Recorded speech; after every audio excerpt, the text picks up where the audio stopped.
श्री स्वामी समर्थ. स्वागत आहे तुमचं माझ्या YouTube चॅनलवरती. आजचा दिवस तुम्हाला खूप छान, सुखाचा, समाधानाचा जाऊ देत. हीच मी स्वामींच्या चरणी प्रार्थना करते आणि आजच्या या नवीन व्हिडिओला सुरुवात करते. प्रत्येक महिन्याच्या शुक्ल आणि कृष्ण पक्षाच्या 11व्या तिथीला एकादशीचे व्रत केले जाते.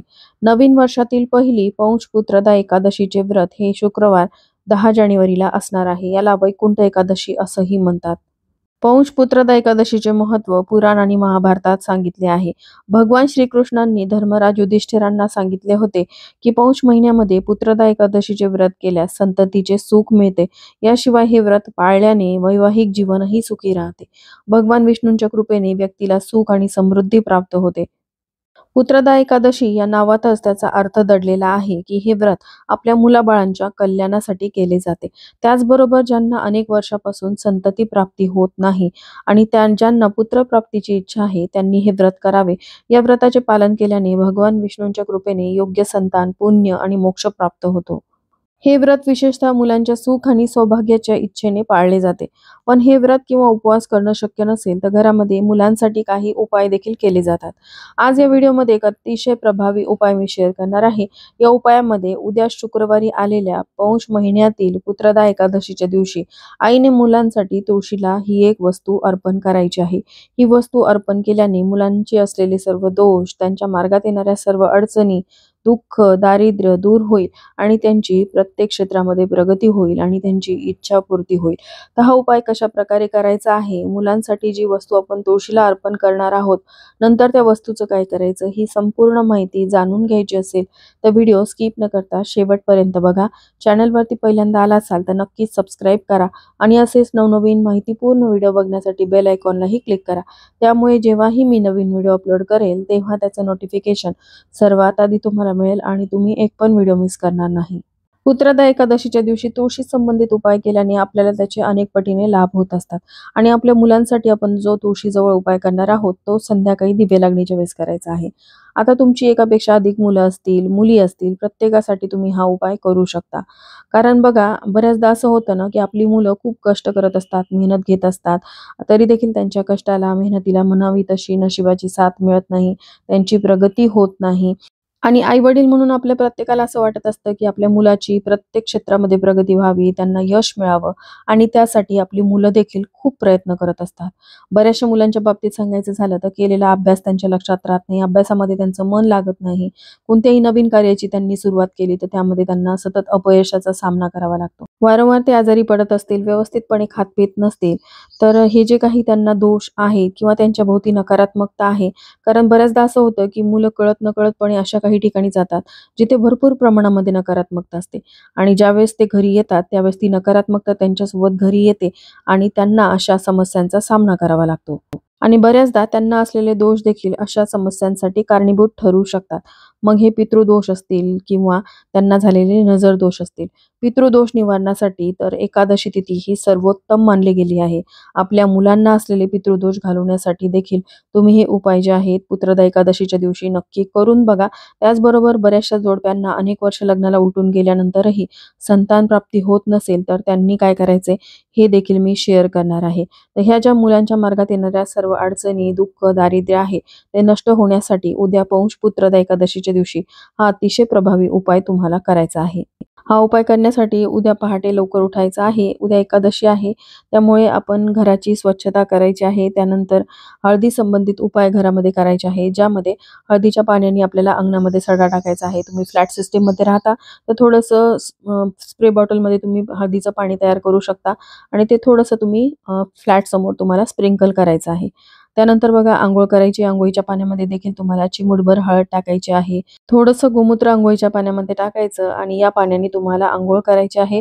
अंघोळ करत असताना ओम नमो भगवते वासुदेवाय नमः या मंत्राचा जप करायचा. असं केल्याने तुम्हाला अनेक पापांपासून मुक्तता मिळत असते. त्यानंतर बघा, तुम्हाला उद्याच्या दिवशी सगळ्यात आधी उंबरठ्यावरती हळदीचं लेपन करायचं आहे. आपण हळदीचे उपाय गुरुवारी तर करतोच, पण त्याच बरोबर एकादशीच्या दिवशी देखील हळदीचे उपाय करण्याला अतिशय महत्त्व आहे. त्यानंतर तुम्हाला देवपूजा करायची आहे. आपल्या देव्हाऱ्यात असलेल्या बाळकृष्णांच्या मूर्तीवरती किंवा विठ्ठल रखुमाईची मूर्ती तुमच्या देव्हाऱ्यात असेल किंवा आपल्या महाराजांची मूर्ती तुमच्या देव्हाऱ्यात असेल तर त्या मूर्तीवरती तुम्हाला अभिषेक करायचा आहे. पाण्याने करा, पंचामृताने परत पाण्याने असा अभिषेक करा. ओम नमो भगवते वासुदेवाय नमः या मंत्राचा जप करा. त्यानंतर विधिवत त्यांचं पूजन करा, ज्यामध्ये त्यांना गंध, अक्षदा, त्यानंतर पिवळ्या रंगाचं फूल, धूप, दीप ओवाळून एखादी पिवळ्या रंगाची मिठाई किंवा पिवळ्या रंगाचं फळ अर्पण करा. आणि त्यानंतर आपल्याला तुळशीचं देखील उद्याच्या दिवशी पंचोपचार पूजन करायचं आहे.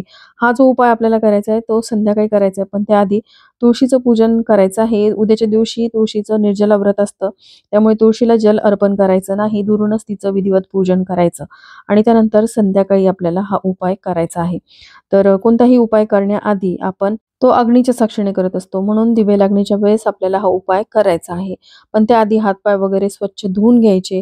त्यानंतर सर्वप्रथम देवघरासमोरील दिवा प्रज्वलित करायचा, धूप अगरबत्ती लावून घ्यायची आहे आणि त्यानंतर आपल्या मुलांसाठी तुळशी संबंधित हा उपाय आपल्याला करायचा आहे. आता तुमची एकापेक्षा अधिक मुलं असतील, तुमची मुलं बाहेरगावी शिकायला असतील, फॉरेनला शिकायला असतील, नोकरीनिमित्ताने बाहेरगावी राहत असतील, तरी देखील तुम्ही हा उपाय करू शकता. फक्त आईचा मासिक धर्म आलेला असेल तर आईऐवजी वडील किंवा आजीने हा उपाय केला तरीही चालेल आणि सुतक घरामध्ये पडलेला असेल तर अशा वेळेस तुम्हाला हा उपाय करता येणार नाही. या उपायासाठी आपल्याला थोडीशी कणिक घ्यायची आहे आणि या कणकेमध्ये चिमूटभर हळद टाकायची, मीठ घालायचं नाही. कणिक थोडं पाणी टाकून मळून घ्यायचे आहे आणि याचे विषम संख्येमध्ये आपल्याला दिवे तयार करायचे आहेत. आता तुमची 2 मुलं असतील तर प्रत्येक मुलासाठी वेगवेगळे दिवे तयार करायचे. एकच दिवा दोन्ही मुलांसाठी तयार करायचा नाही. विषम संख्येमध्ये म्हणजे 1, 3, 5, 7 या संख्येने तुम्हाला हे कणकेचे दिवे तयार करायचे आहेत. म्हणजे तुमची 2 मुलं असतील, तुम्ही 1 दिवा तयार केला असेल तर दुसऱ्या मुलासाठी तुम्हाला 1 दिवा तयार करायचा आहे. तुम्ही जर 3 दिवे तयार केले असतील तर दुसऱ्या मुलासाठी देखील तुम्हाला 3च दिवे तयार करायचे आहेत. दिवे तयार केल्यानंतर ते तुम्हाला एका ताटामध्ये घ्यायचे आहेत आणि देवघरासमोर यायचं आहे. या दिव्यामध्ये तुम्हाला शुद्ध गाईचं तूप घालायचं आहे. तूप नसेल तर देवपूजेसाठी तुम्ही जे तेल वापरता ते तेल घातलं तरीही चालेल. यामध्ये तुम्हाला 2 वातींची 1 वात करून घालायची आहे. त्यानंतर हे दिवे तुम्हाला देवघरासमोर प्रज्वलित करायचे आहेत. दिव्याला हळदी कुंकू अक्षदा अर्पण करायच्या, धूप ओवाळून घ्यायचं आणि या दिव्यांमध्ये प्रत्येक दिव्यामध्ये तुम्हाला 1 लवंग आणि 1 वेलची, जिला वेलदोडा किंवा विलायची आपण म्हणतो, ती एक टाकायची आहे. आणि ह्या दिव्यांचं ताट आपल्याला उचलायचं आहे आणि आपल्या देव्हाऱ्यात असलेल्या बाळकृष्णाच्या मूर्तीला आपल्याला या दिव्यांनी ओवाळायचं आहे. त्यानंतर हे ताट घेऊन आपल्याला तुळशीसमोर यायचं आहे. तुळशीला दुरूनच तुम्हाला हळदी कुंकू अक्षदा अर्पण करायच्या आणि तुळशीला देखील या दिव्यांनी ओवाळून घ्यायचं आहे. त्यानंतर हे दिवे आपल्याला तुळशीसमोर ठेवायचे आहेत. त्याआधी तुम्हाला इथे अक्षदांचं आसन द्यायचं आहे.